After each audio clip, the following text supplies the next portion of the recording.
네, 안녕하세요. 우리 가족 여러분 반갑습니다. 오늘 6월 28일 주말 찐시황 시작해 보도록 하겠습니다. 어제 미국 증시 먼저 좀 짚고 가야 될 것 같고요. 그리고 다음 주 우리 시장, 그리고 앞으로 우리 시장 전망도 전략도 같이 한번 짜보도록 하겠습니다. 일단은 어제 미국 증시 같은 경우에는 상당히 좋습니다. 3대 지수가 상승으로 마감을 했고요. 최근에 미국 증시가 굉장히 좋은 상황이죠. 뭐 계속 좀 연이어서 상승 마감하고 있고 조정이 나오더라도 뭐 크게 조정받지 않고 대부분 좀 양호한 흐름에서 끝난다거나 이런 형태가 계속 반복이 되고 있는데 어제도 비슷했어요. 어제는 장중의 변동성이 좀 큰 날이기는 했습니다만 결과적으로 봤을 때는 결국은 좀 상승 마감하는 그런 모습들이 보였다라는 게 좀 특징적인 하루지 않았나라고 좀 생각을 합니다. 좀 천천히 보겠습니다. 여기 수정을 안 했는데 이게 잘못됐습니다. 네, 러셀 2000이 이제 1.6%대에서 플러스 마감을 했고요. 필라델피아 반도체 지수도 0.8%에서 상승 마감했습니다. 이거 제가 수정을 안 했네요. 네, 일단은 뭐 3대 지수가 상승 마감한 거 위에 그래프 보시면 아시겠지만 상승 마감을 했고요. 그리고 여러 가지 호재성 이슈들이 좀 있었어요. 그것도 조금 이따가 같이 전반적으로 종합을 좀 해볼 거고. 일단은 나스닥이 0.5%대, S&P 500도 5%, 다우도 1%대 상승 마감을 했고요. 다우가 1% 제일 큰 폭으로 상승 마감을 했잖아요. 눈치를 채셨다시피 미국 증시도 뭐 소형주들보다 중소형주들보다는 이제 대형주 중심의 장세예요, 지금은. 그래서 대형주 그리고 빅테크 기업들 이런 종목들이 거의 지수를 견인해가는 그런 상태고 그 밑에 단에 있는 중소형주들 같은 경우에는 상대적으로 변동성이 굉장히 크고 그리고 이제 지수 대비해서는 조금 부진한 경우들이 좀 있다. 이렇게 좀 보시면 될 것 같습니다. 그래서 어제는 뭐 여러 가지 이슈들이 있었는데 제일 크게 지금 다뤄지고 있는 거는 이 미국과 캐나다의 관세 이슈예요. 네, 근데 이게 뭔 얘기냐면 장중에 트럼프 대통령이 그 SNS에다가 이런 글을 올렸어요. 캐나다가 무역이 매우 어려운 나라다 뭐 이러면서 관세 관련해서 여러 가지 얘기들을 좀 얘기를 했는데 결론은 이겁니다. 이 캐나다가 미국에다가 세금을 지금 엄청나게 부과를 하고 있고 그리고 협상이 제대로 안 됐다. 그래서 이 미국, 우리는 캐나다와의 무역에 관한 모든 논의를 즉시 종료할 거다. 이렇게 얘기를 했어요. 그래서 이제 논의를, 그러니까 협상을 안 할 거다. 이제 논의 끝났고 이제 앞으로 캐나다한테 우리가 이 관세를 얼마를 부과할지 한번 지켜봐라. 이렇게 좀 얘기를 했습니다. 그래서 캐나다가 향후 7일 이내에 미국과의 거래를 위해서 지불할 관세를 알려주겠습니다. 라고 얘기를 했어요. 그러니까 통보를 하겠다라는 얘기죠. 그러니까 우리 이제 협상 안 할 거고 우리가 이제 통보할 일만 남았어. 기다려. 이겁니다. 그래서 7월 9일이죠. 7월 9일이 이제 그 관세 마감이라고 할 수 있는 유예를 시킨 그 데드라인 일자인데 이때까지 이제 좀 기다려라. 우리가 통보할 거다. 이렇게 좀 얘기를 한 겁니다. 그래서 지금 요 내용들이 좀 시장에서 부각이 되면서 장중에 나스닥이나 S&P 500 같은 경우에는 음전을 하기도 했고요. 갑자기 훅 빠지는 이런 모습들도 좀 보이죠. 그래서 이런 모습이 좀 나오면서 갑자기 좀 매물 출회가 진행이 됐고 장중 변동성을 보이는 그런 형태가 좀 있었다라는 것들 참고하시면 되겠습니다. 근데 다만 이게 뭐 그냥 하락으로 마감된 건 아니고요. 보시다시피 장 마감을 갑자기 쭉 끌어올리면서 또 마감을 했잖아요.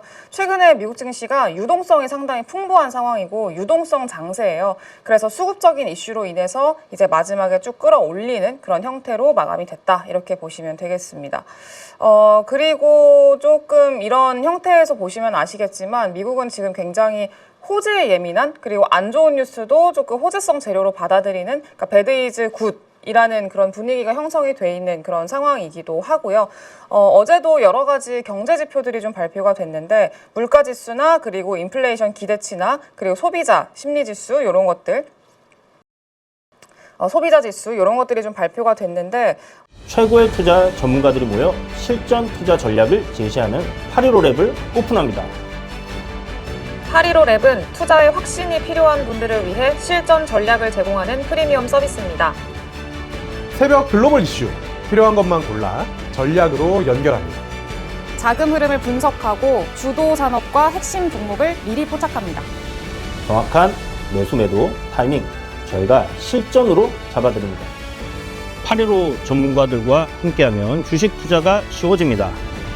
단순한 정보를 넘어 성과가 나는 경험을 만들어 드리겠습니다. 1억 실전 계좌 세계 운영, 실전 계좌로 저희가 성과를 직접 함께 만듭니다. 저희가 실시간으로 매일 함께하겠습니다. 성과를 만드는 전략, 정보, 타이밍, 혼자 막막했던 투자, 815랩과 함께하면 달라집니다. 당신이 기다리던 실전 투자, 지금 바로 시작하세요.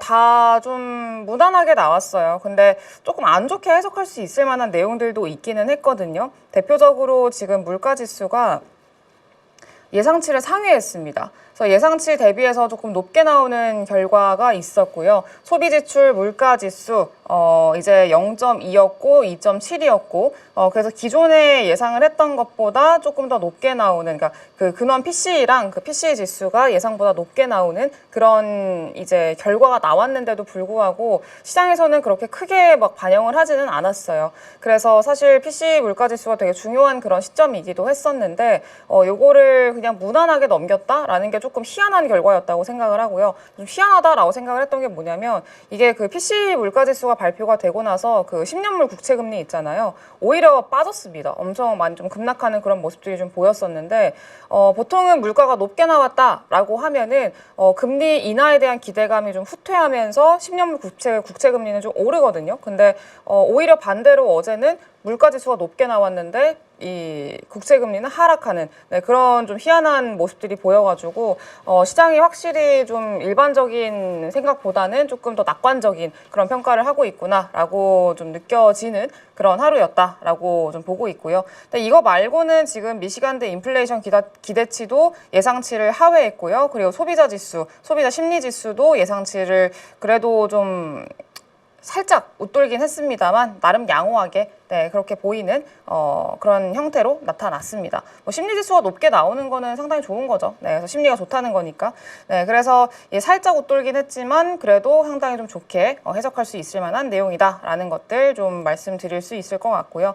조금 혼조된 경제 지표들이 발표가 됐는데 이런 것들도 이제 시장에서는 나름 긍정적으로 해석을 하면서 호재성 이슈로 좀 반응을 했다. 이렇게 보시면 될 것 같습니다.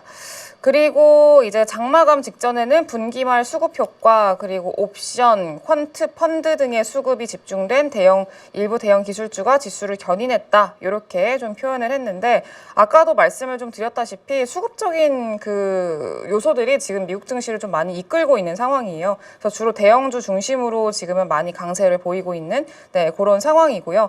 그리고 이제 여기서 옵션, 뭐 퀀트, 펀드 뭐 이렇게 얘기를 했는데 퀀트 펀드는 조금 이따가 좀 얘기를 하기로 하고요. 그리고 지금 옵션 같은 경우에는 그 어제가 좀 역대급이라고 해야 될까요?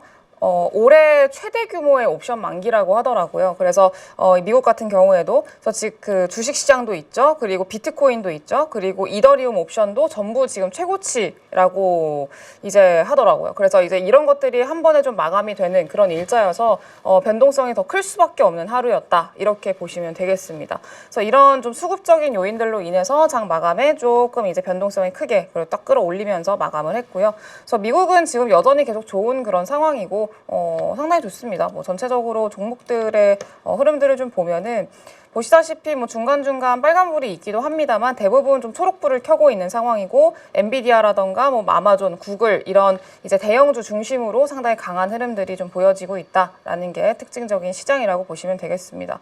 대표적으로 뭐 산업재나 그리고 뭐 이제 방산주들도 그렇고 대부분이 다 괜찮은 그런 흐름이었어요. 그래서 특징적인 거고 뭐 빠진 종목군들 같은 경우에도 큰 폭으로 하락을 했다기보다는 마이크로소프트도 뭐 보합권 정도로 좀 마감을 했다라고 보시면 되겠습니다.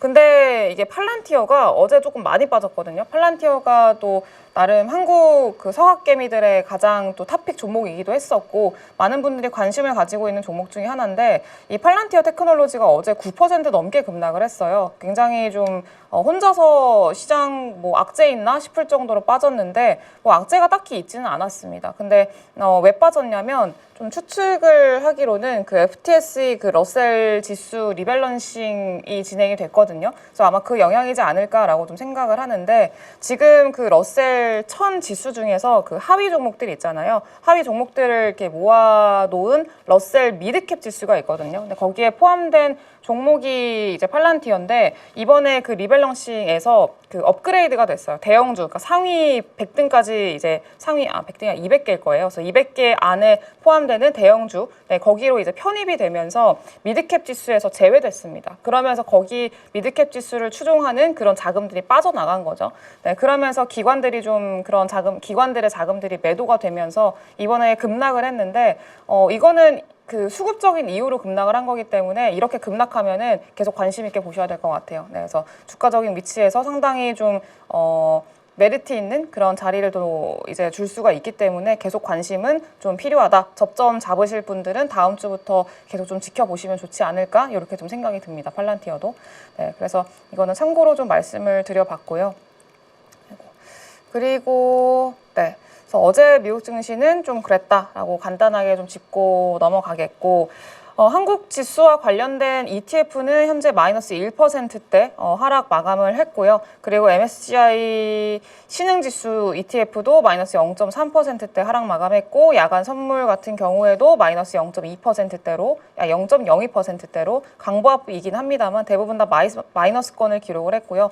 원달러 환율은 뭐 그렇게 크게 오르진 않았어요. 지금 최근에 달러 약세가 계속 지속이 되고 있는 그런 상황이어서 원달러 환율은 크게 뭐 움직이지도 않고 아마 그 원달러 환율도 조금 박스권에서 움직일 가능성이 높지 않나라고 좀 생각이 듭니다. 그거는 좀 긍정적인 내용이기는 한데 지금 아무래도 미국 쪽으로 좀 수급들이 많이 뺏기고 있는 상황이어서 이제 그게 조금 단기적으로는 아쉬운 흐름이기는 하죠. 네, 그래서 그게 좀 아쉽다라고 좀 생각이 들고요. 당분간은 이런 흐름들이 좀 이어질 것 같아요. 좀 지지부진하게. 그래서 한국 증시도 다음 주에 엄청난 뭐 V자 반등을 기대해서 이전처럼 뭐 강력한 시세를 뽑겠다 이런 것들에 대한 기대보다는 살짝 좀 쉬어가는 형태의 한 주가 나올 가능성이 높다 이렇게 좀 보고 있습니다. 일단 가장 큰 이유를 들어보자면은 뭐 여러 가지 이유들이 있겠습니다만 미국 증시가 너무 세요. 미국 증시가 굉장히 세고 그리고 좀 중요한 거는 그 미국 증시의 강세 배경을 일단 좀 봐야 되는데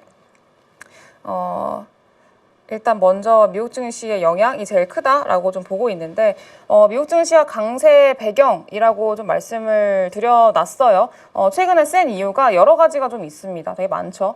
근데 일단은 첫 번째로는요. 그 899 조항이라고 해가지고 최근에 미국 증시가 제일 그 뭐라고 해야 될까요? 미국에서 가장 주목하고 있는 게 결국엔 트럼프의 감세안이잖아요. 이 감세안이 통과가 될까? 언제 통과가 될까? 요거에 대한 어떤 좀 관심도가 굉장히 높은 그런 상황인데 그 안에 어떤 뭐 세부적인 안이나 이런 것들을 지금 공화당이나 지금 뭐 민주당이나 서로 이 협의하고 뭐 의회에서 협의하고 이런 결과를 도출해내는 게 굉장히 어려운 상황이었거든요. 그래서 이게 감세안이 계속 뒤로 밀릴 수도 있다라는 그런 우려감들이 좀 있었는데 어쨌든 그런 것들을 조율하는 과정에서 안에 좀 제한이 됐다가 폐지가 되고 제한이 됐다가 또 없어지고 제한이 됐다가 통과가 되고 뭐 이런 형태의 어떤 안들이 꽤 많습니다.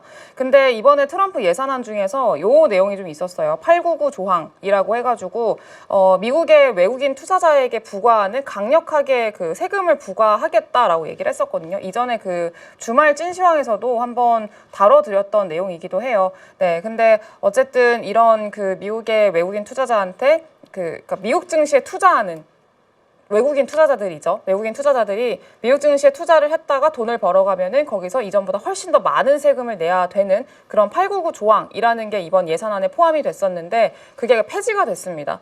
그러니까 사실 외국인 투자자들이 이제 미국의 좀 증시에다가 투자를 하기 좀 부담스러워할 수 있을 만한 내용이긴 했던 거죠. 세금을 더 많이 내야 되니까. 네, 근데 그게 폐지가 되면서 미국 증시한테는 상당히 좀 그 호재성 재료로 좀 작용이 됐고요. 우리나라한테는 좀 안 좋은 거죠. 왜냐하면은 그때도 그 이슈로 가져오면서 무슨 얘기를 해드렸었냐면은 이런 899 조항이 이제 통과가 되면은 어쨌든 미국으로 그동안에 워낙 쏠림이 강하게 진행이 됐었고 그랬던 게 우리나라한테는 수급적으로 별로 좋지 않은 내용이었었는데 미국한테 들어가는 그 자금들이 뭐 세금 때문에 뭐 세금 돈 내기 더 싫어서 네, 그래서 뭐 우리나라로 다시 돌아오는 그런 형태의 어떤 이제 그 좀 뭐라고 해야 될까요? 미국에 투자할 거 그냥 한국에다 투자하자 뭐 이런 형태의 어떤 흐름들 네, 이런 것들을 기대할 수 있을 만한 환경이어서 요거는 우리나라한테는 수급적으로 기대해 볼 수 있을 만한 내용들이 있을 것 같아요 라고 말씀을 좀 드렸었죠. 네, 근데 아쉽게도 그게 좀 폐지가 됐습니다. 근데 그게 미국한테는 좀 좋은 내용이었던 거죠. 미국 증시의 자금을 더 이전처럼 계속 좀 끌고 올 수 있을 만한 환경이니까. 그래서 이게 일단 1차적으로 있었고요. 이게 오늘부터 좀 폐지가 됐습니다. 그래서 오늘부터 이게 적용이 된 거고 그리고 오늘자부로 폐지가 됐고 그리고 솔트 잠정 합의에 따라서 세금 법안 통과 가능성, 세금 감면 법안 통과 가능성에 대해서 이제 이야기를 하고 있는데 이게 계속 아마 그 미국 외신 보시는 분들은 아실 거예요. 이 솔트 법안에 관련해가지고 엄청나게 좀 이야기가 많이 나오고 있고 통과되니 많이 미뤄지니 많이 뭐 이런 얘기들 나오고 있습니다. 그러니까 이게 그 감세안이라고 보시면 될 것 같고요. 지금 우리가 일자가 감세안이 통과가 될 걸로 기대하는 일자가 7월 4일 예고된 날짜가 7월 4일이에요. 그리고 우리 관세가 글로벌 관세 부과가 7월 9일이거든요. 예고된 날짜가. 그러니까 사실 트럼프 대통령 입장에서는 감세안을 먼저 통과를 시키고 그러면서 어느 정도 뭐 유동성이나 그리고 완화적인 이런 좀 분위기를 만들어 놓고 그러고 나서 관세를 매기고 싶어 할 거란 말이에요. 그러니까 좀 살살살살 아픈데 뭐 이런 것도 약도 좀 발라주고 뭐 좀 건강하게 만들어 놓고 그러고 나서 이제 한번 좀 때리겠다. 이런 형태로 갈 가능성이 매우 높은 그런 상황인데 이게 감세안이 계속 좀 협상이 제대로 안 되고 반대에 부딪히고 막 그러면서 점점 7월 4일이 아니라 더 뒤로 밀릴 가능성이 좀 제기가 됐었고요. 그러면 당연히 감세안이 통과가 안 되면 관세 부과도 어렵겠죠. 때려야 되는데 좀 건강해야 건강한 상태일 때 때려야 그래도 좀 맞을만 하잖아요. 네, 근데 만약에 좀 비리비리하고 애가 좀 오늘 내일 해요. 근데 여기서 이제 때리게 되면은 진짜 갈 수가 있기 때문에 그런 것들을 좀 막기 위해서 감세안이 먼저 통과가 돼야 되는 그런 상황이에요. 근데 어쨌든 오늘 나왔던 얘기가 뭐냐면 오늘 새벽에 나왔던 얘기가 트럼프 대통령이 이야기를 한 바예요. 공화당이 그 주랑 그리고 지방 세금 공제 관련해가지고 잠정적인 합의가 도출이 됐다. 그래서 이제 빠르게 감세안이 통과될 수 있을 것 같다라고 이야기를 했습니다. 그래서 이제 이런 것들이 좀 빠르게 통과가 되면서 뭐 지방세 공제 한도라던가 이런 것들에서 완화가 되는 그런 형태로 갈 가능성이 높아져서 이게 미국 증시한테는 좀 유동성 측면에서 긍정적인 내용으로 작용을 하고요. 그리고 미국과 중국 간의 무역 협상 합의 소식 이것도 나왔고 이거는 다들 아실 내용이라고 생각이 들고요. 그리고 역대 최고 수준의 퀀트 펀드 유입으로 이제 지수 중심 상승세라고 이제 써놨는데 퀀트 펀드 유입이 뭐냐면 이제 알고리즘 기반의 어떤 수급이라고 보시면 될 것 같아요. 네, 그래서 이게 자동으로 들어오는 좀 기계적인 매수라고 좀 보시면 될 것 같은데 최근에 이제 퀀트 펀드 유입이 그러니까 시장의 변동성 따라서 들어오는 거거든요. 그러니까 빅스 지수라고 우리가 많이 얘기를 하잖아요. 그러니까 이 변동성 지수가 낮아지면서 자동적으로 알고리즘 따라서 기계적으로 들어오는 퀀트 펀드들의 자금 유입이 굉장히 많아졌습니다. 최근에. 네, 근데 이게 노무라 증권에서 얘기를 했던 거가 최근에 이게 역대 최고 수준이라고 얘기를 했고요. 그리고 앞으로도 앞으로 한 달 동안은 최대 한 1,000억 달러 이상의 그 달러가 유입될 가능성이 있다라고도 얘기를 하기도 했어요. 그리고 골드만삭스도 마찬가지로 이제 그렇게 좀 들어올 가능성이 있다라고 얘기했고 JP모건 쪽에서도 앞으로 향후 한 4주 정도는 추가적으로 더 엄청난 규모의 돈들이 들어올 수 있다라고 얘기를 하기도 했었고요. 네, 근데 이게 퀀트 펀드 자금이 보통 뭐 중소형주들로 빠져나가는 게 아니라 대부분 다 대형주나 기술주 중심으로 들어오거든요. 그렇기 때문에 최근에 미국 증시가 강했던 배경에는 이 대형주나 기술주, 빅테크 기업들이 있었던 거고 이런 수급적인 요인들이 지수 중심으로 좀 상승을 시키는 그런 요인들로 작용을 했다. 이렇게 보시면 되겠습니다. 네, 그래서 이런 내용들이 좀 있어가지고 퀀트 펀드 이런 그 지수 중심의 자금들이 좀 유입되고 있다라는 것도 미국 증시 강세 배경 중에 하나라고 보시면 될 것 같고요. 근데 다만 요거는 그거를 좀 생각을 하셔야 되는 게 기계적인 매수라고 말씀을 드렸잖아요. 빅스 지수에 의해서 좀 움직이는 그런 거라고 말씀을 좀 드렸는데 이게 만약에 시장 변동성이 높은 높아진다. 그러니까 빅스 지수가 갑자기 확 튀게 된다라고 하면은 이게 자동적으로 또 매도가 나가는 거잖아요. 그러니까 양면성이 존재를 하는 거죠. 빅스 지수가 낮아지면은 들어오는 거고 높아지면은 나가는 건데 만약에 이게 높아지면 자동으로 매도세로 전환이 될 수가 있기 때문에 옛날에 그 2018년도에 그 볼마겟돈이라고 해가지고 그때도 빅스 지수가 갑자기 확 급등을 하면서 그때 뭐 나스닥이 4%인가 3%인가 그때 밀렸던 날이 좀 있었거든요. 그러니까 시장에 좀 그 패닉이 발생할 단기적으로 좀 패닉을 발생시킬 그런 리스크도 충분히 좀 잔존을 하는 그런 좀 내용이기도 합니다. 그래서 그러니까 패닉 매도가 발생할 수 있다라는 것들. 그래서 이런 빅스 지수를 자극할 수 있을 만한 어떤 시장의 변수로 작용할 수 있을 만한 그런 이슈들이 없어야겠죠. 네, 만약에 있다면은 좀 이런 것들을 자극을 하면서 기계적인 매도를 부를 수가 있기 때문에 요거는 좀 기계적인 어떤 매수라는 양면성이 존재한다라는 것들만 조금 참고를 하시면 좋을 것 같고요. 이게 아마 단기적으로는 좀 가장 큰 변수가 되지 않을까 싶어요. 계속 체크를 해봐야 되는 문제고. 그리고 요거는 뭐 빅테크 기업들 최근에 마이크론 실적 발표 잘했죠. 그리고 곧 있으면은 아니지만 이제 실적 발표 시즌이 되는데 이런 실적 발표 시즌을 앞두고 뭐 AI 기업들에 대한 어떤 목표 주가 상향이라던가 투자 의견 상향 이런 것들이 이어지고 있어서 계속 좀 긍정적인 모멘텀으로 작용을 하고 있고요. 그리고 조기 금리 인하 기대감까지 같이 좀 유입이 되면서 전반적으로 미국 증시에 돈들이 들어갈 수 있는 그런 환경을 마련을 해주고 있습니다. 그래서 우리나라가 그동안에 워낙에 좀 세게 올라왔다 보니까 그리고 자금들이 많이 좀 집중이 됐다 보니까 이제 이런 것들이 일부 좀 차익 실현을 하고 강한 미국 증시로 좀 흘러 들어가는 이런 형태가 좀 진행이 되고 있는 상황이었었는데 그러면서 우리나라도 잠시 쉬어갈 가능성이 좀 높다 이렇게 좀 생각을 해야 될 것 같아요. 그래서 기간 조정에 들어갈 가능성이 높다라고 좀 판단을 하고 있고요. 워낙에 지금 5일선을 이제 타고 올라가고 있는 상황이었었잖아요. 어제 사실 아래꼬리 좀 달아주면서 5일선 안에서 좀 마감을 해줬다라고 하면은 제일 좀 좋은 모양새였을 것 같은데 코스피가 어제 5일선 이탈하면서 종가상 마감을 했거든요. 그러면은 결국에는 이전에 뭐 보시면 아시겠지만 언제부터죠? 5월 말부터 그러니까 한 달 내내 5일선을 한 번도 이탈을 한 적이 없어요. 계속해서 5일선 따라서 상승하는 그런 흐름들이었었는데 처음으로 5일선 이탈하면서 마감을 했단 말이에요, 어제. 그렇기 때문에 요거는 뭐 기술적으로 단기적으로 봤을 때는 뭐 빠르게 여기를 되돌려주지 않는 이상은 조금 쉬어갈 가능성들 옆으로 좀 횡보를 하면서 21선과의 어떤 터치를 좀 기다릴 가능성, 이격을 좀 좁힐 가능성 이런 것들에 대해서 계속 좀 생각을 해야 될 것 같습니다. 네, 그래서 이게 뭐 급락한다, 빠진다 이런 것들보다는 조금 지지부진하게 지수가 흘러갈 가능성들이 높다라고 좀 생각을 하고 있고요.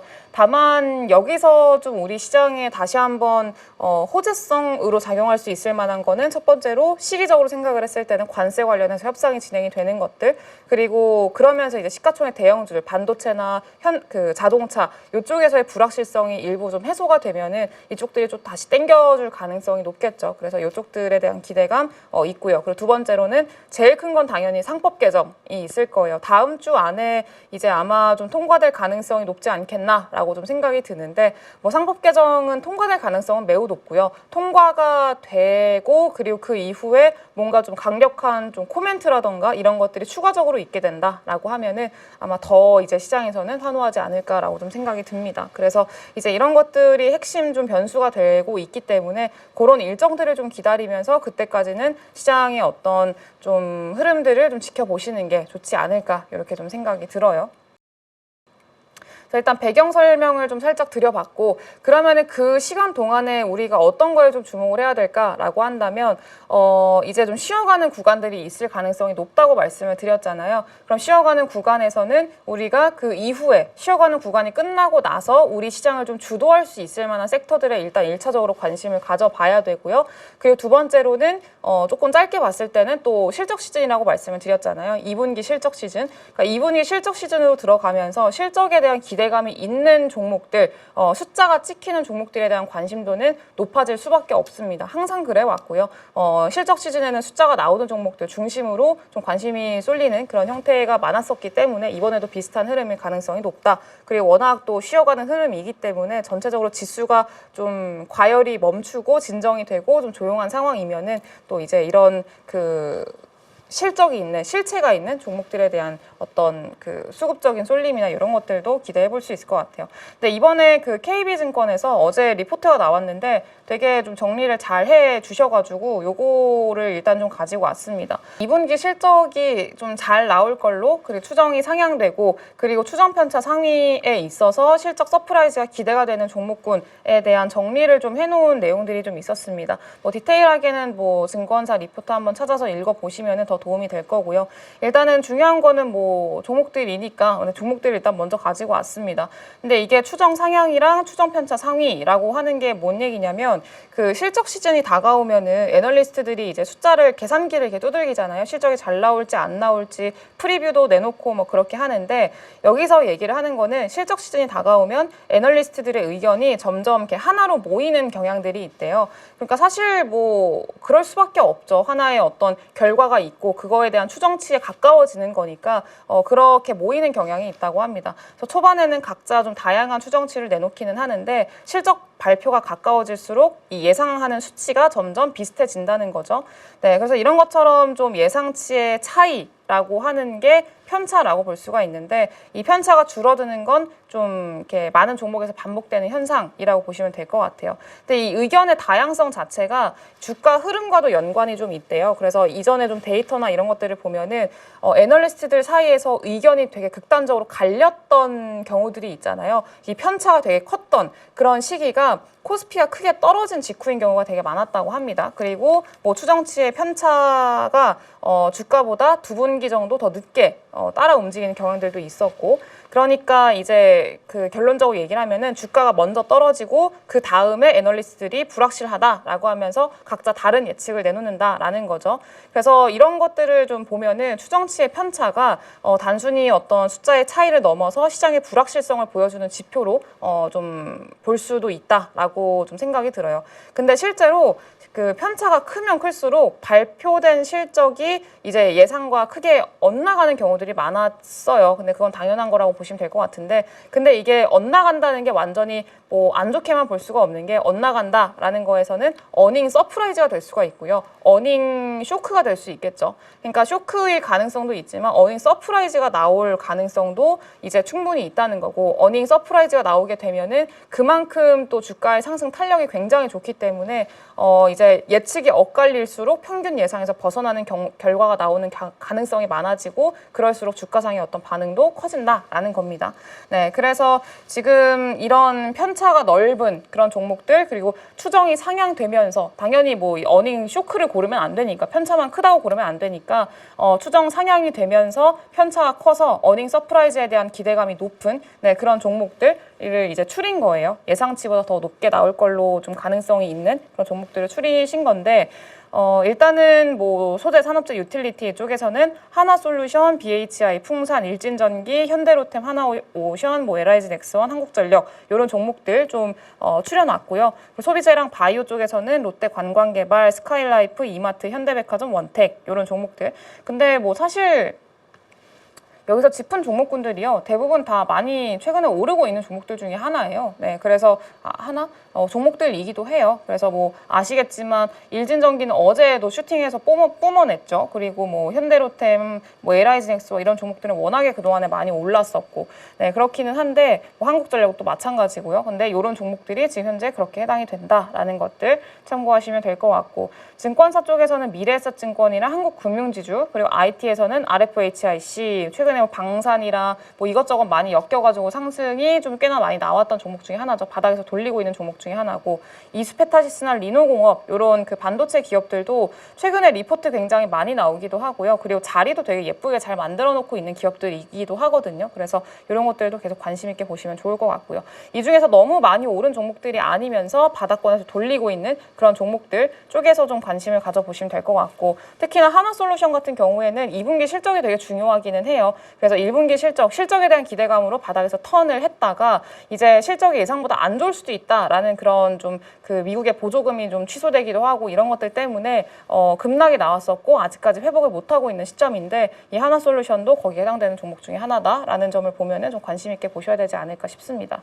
네, 그래서 이렇게 좀 종목들이 있고, 그리고 요거는 관심인데 요 관심이 뭐냐면, 그러니까 관심주라고 하기엔 좀 그렇고,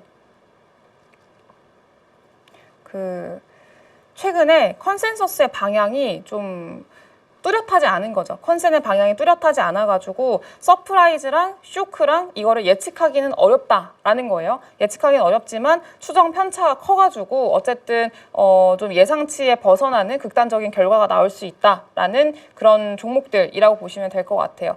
그래서 이거는 추정 상향은 아니지만 편차 상위라고 보시면 될 것 같고요. 코오롱인더, 현대건설, 하나시스템, 비올, NH투자증권, 현대오토에버, KH바텍, 한전, KPS 이런 지금 그 종목들이 있다라는 것들도 참고를 하시면 될 것 같습니다. 근데 얘네들의 특징이 뭐냐면 주가가 이미 많이 오르고 있는 애들이에요. 그러니까 사실 이 그 컨센서스의 방향은 확실치 않은데 어떻게 나올지 뭐 뚜렷하지 않은데 근데 주가는 이미 오르고 있고 그리고 편차는 커요. 그러면은 사실 그런 거죠. 주가는 미리 알고 있다라는 이제 그 의견에 좀 기반을 할 수가 있는 거죠. 네, 그래서 좀 방향성 명확하지 않은데 주가가 먼저 오르고 있으면은 그러면은 좀 어닝 서프라이즈일 가능성이 높은가라고도 좀 추측을 해볼 수가 있을 것 같아요. 그래서 관심이라고 좀 보시면 될 것 같습니다. 그리고 이슈들도 간략하게 좀 정리를 다음 주에 좀 주목하셔야 되는 그 종목군들 좀 말씀을 드리려고 하는데 첫 번째는 당연히 AI 인프라 쪽입니다. 트럼프 대통령이 중국과의 경쟁에서 AI 성장에 힘을 실어주기 위한 행정명령을 계획하고 있다. AI 관련된 행정명령을 계획한다라는 게 일단은 핵심이고요. 행정명령은 그리드 연결 지연을 목표로 할 수 있으며 데이터 센터를 위한 연방 토지를 제공할 수 있다. 국가적으로 데이터 센터를 계속해서 밀어주고 있는 상황이죠. 지금 뭐 스타게이트 프로젝트도 계속 이어지고 있고요. 네, 그리고 백악관이 요 행정명령에 대해서는 7월 23일에 실행할 거를 지금 계획을 하고 있대요. 7월 23일이면은 얼마 안 남았죠. 네, 한 달도 채 안 남은 그런 시점이어서 그 전까지 그 기대감으로 인해서 AI 인프라에 대한 어떤 요소들은 계속 갈 수 있다고 생각이 들고요. 그리고 데이터 센터의 대규모 전력 수요 증가에 대처하기 위한 조치다라고 이제 이야기를 하고 있습니다. 그러니까 여기서 언급이 되고 있는 거는 결국에는 데이터 센터 그리고 AI 인프라 입니다. 그래서 전력 수요를 공급할 수 있을 만한 내용들 계속 가고 있는 거예요. AI가 주도하고 있는 흐름은 계속 지속이 되고 있다라고 보시면 될 것 같고요. AI 인프라라고 한다면 당연히 전력 설비 업체들, 전력 기업들이겠죠. 지금 전력 설비 관련해서는 뭐 계속 이야기를 드리고 있는데 뭐 HD 현대일렉트릭이라던가 LS 일렉트릭, 효성중공업 이런 종목들 계속 잘 가고 있습니다. 최근에. 그래서 LS 일렉트릭도 신고가 경신하고 잠깐 눌리고 있는 그런 어떤 흐름이고요. 그래서 이제 아마 전력 설비 업체들 우리가 빅3라고 얘기를 하죠. HD 현대 그리고 효성중공업 지금 대장은 효성중공업이고 그리고 마지막으로 그 LS 일렉 같은 경우에는 키 맞추기를 항상 하는 그런 기업이기 때문에 계속 이쪽들 같은 경우에는 관심을 가지시는 게 좋을 것 같고요. 또 실적 시즌에서는 실적에 대한 기대감도 있는 종목들이니까 계속 관심을 가져보셔야 될 것 같고 HD 현대 일렉 많이 올랐죠. 그리고 뭐 효성중공업이 대장이어서 효성중공업은 뭐 계속 잘 가고 있는 상황이고요. 그리고 LS 일렉트릭이 아까 말씀을 좀 드렸다시피 신고가 경신을 하고 좀 눌리고 있는 그런 시점이에요. 그래서 신고가 매매하시는 분들 같은 경우에는 당연히 관심 있게 보셔야 되는 종목 중에 하나죠.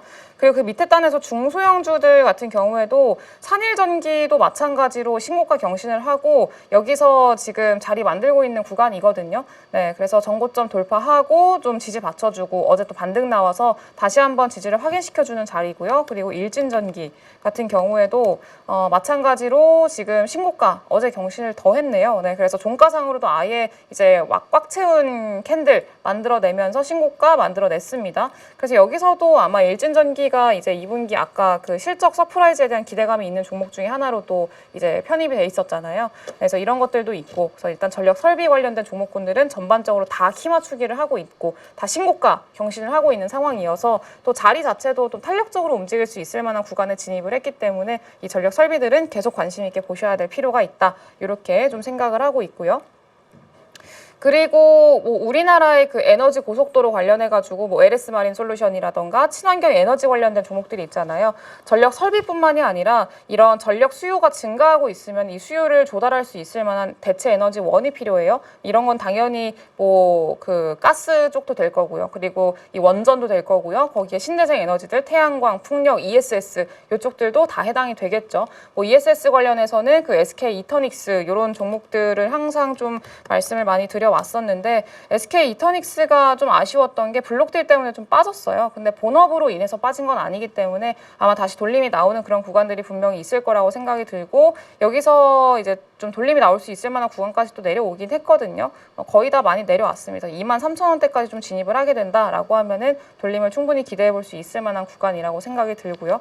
네, 그리고 태양광 쪽도 그렇고 풍력 쪽 같은 경우에도 마찬가지로 계속 관심이고 그리고 에너지 고속도로 관련해서 계속 얘기가 나오는 게 LS 마린 솔루션이죠.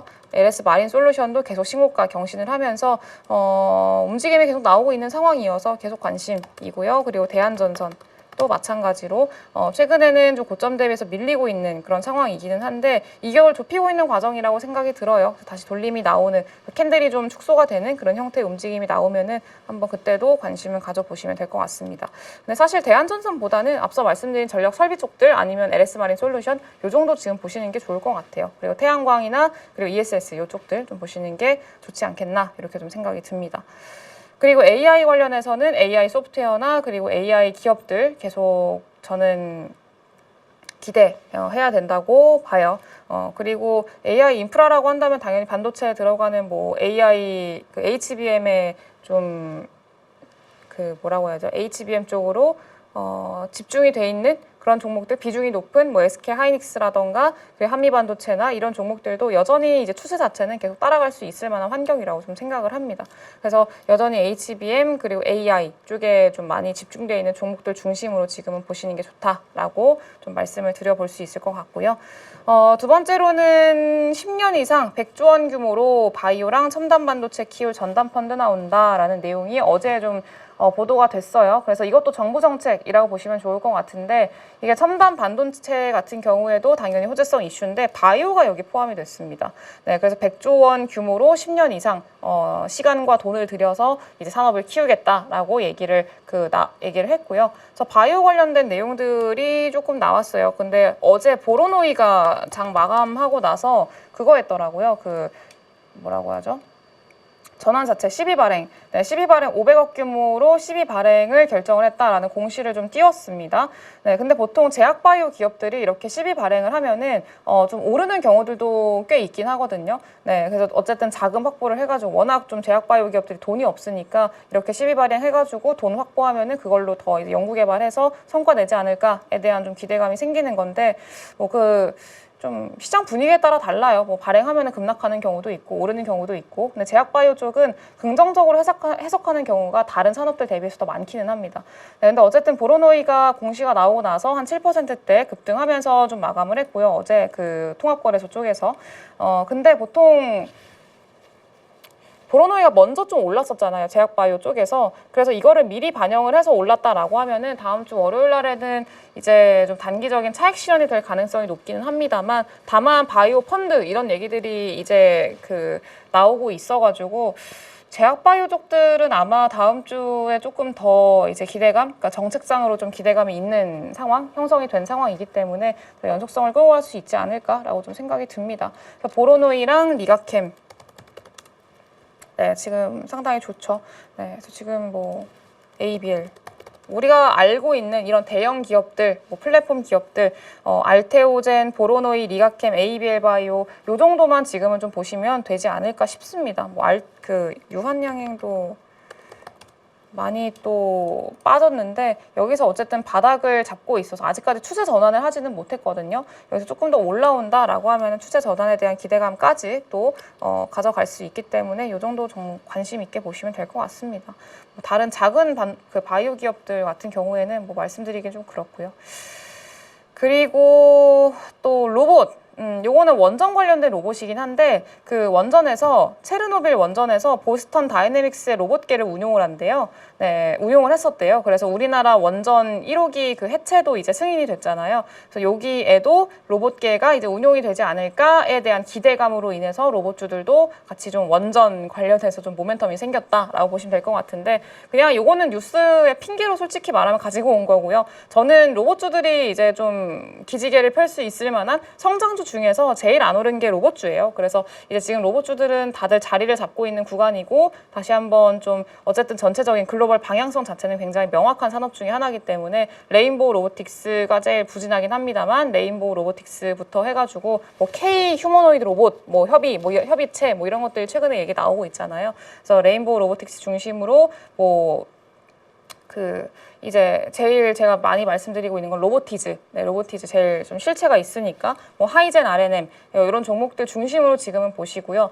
UL 로보틱스 같은 경우는 어제 조금 세기는 했는데 이렇게 휴머노이드 로봇을 한다고 하긴 하거든요. 근데 인재 영입을 한 거예요. 휴머노이드 로봇 아마 삼성 쪽에서 데려왔을 겁니다. 삼성 쪽에서 인재를 4명인가 영입을 해가지고 휴머노이드 로봇 사업에 진출을 하겠다라고 이제 얘기를 했는데 성과를 이제 영입을 한 거예요. 원래 그 협동 로봇 만드는 회사거든요. 그렇기 때문에 휴머노이드랑은 별로 관련이 없는데 뭐 휴머노이드 로봇을 한다고 하니 기대는 계속 가져볼 만하겠죠. 근데 시간은 좀 많이 걸릴 거다. 네, 그래서 실체가 나오기 전까지는 조금 약간 모멘텀적으로 보셔야 되지 않을까라고 좀 생각이 듭니다.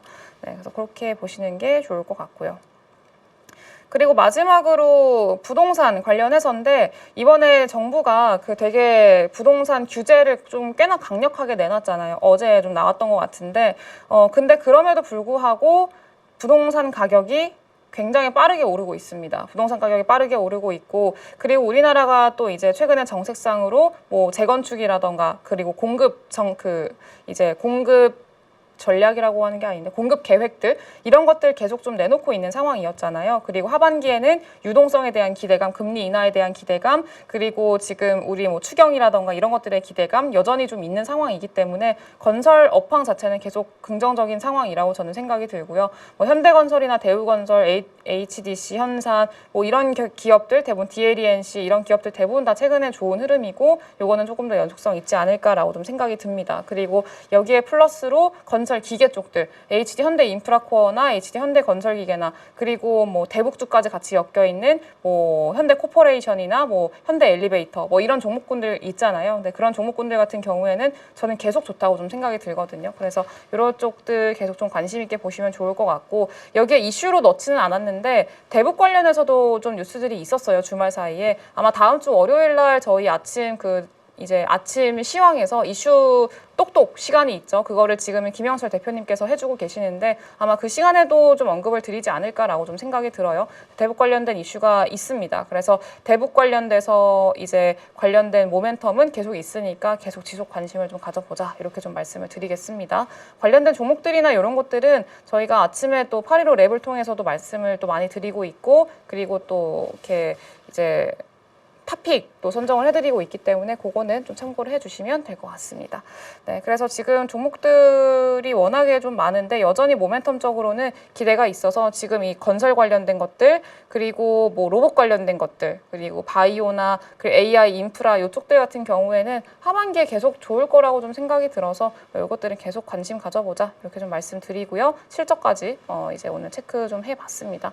그래서 일단 지금 시장이 워낙에 좀 숨가쁘게 달려왔다가 또 쉬니까 잠깐 좀 지루할 수는 있습니다. 하지만 너무 크게 걱정을 하시지는 않으셔도 될 것 같고 물론 뭐 개별 종목들마다 리스크 관리는 반드시 필요하긴 합니다. 다만 지금 시장에서 너무 크게 뭐 위축된다거나 아니면은 뭐 이제 슬퍼하신다거나 뭐 그러실 필요는 없을 것 같고요.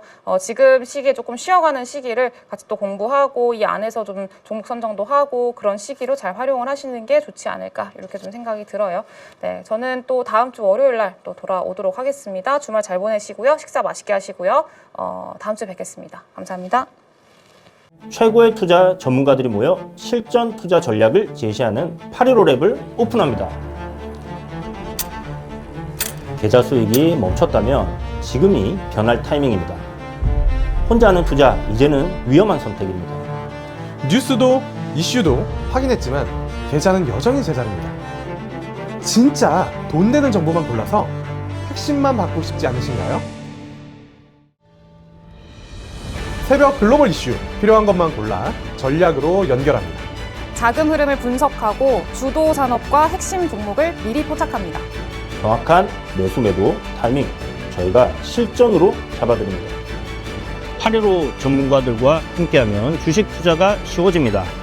당신이 시장에서 흔들리지 않도록 3명의 실전 전문가가 매일 전략을 연구하고 함께 길을 제시하는 투자 동반자 서비스 8.15랩에 여러분을 초대합니다. 8.15랩은 투자에 확신이 필요한 분들을 위해 실전 전략을 제공하는 프리미엄 서비스입니다.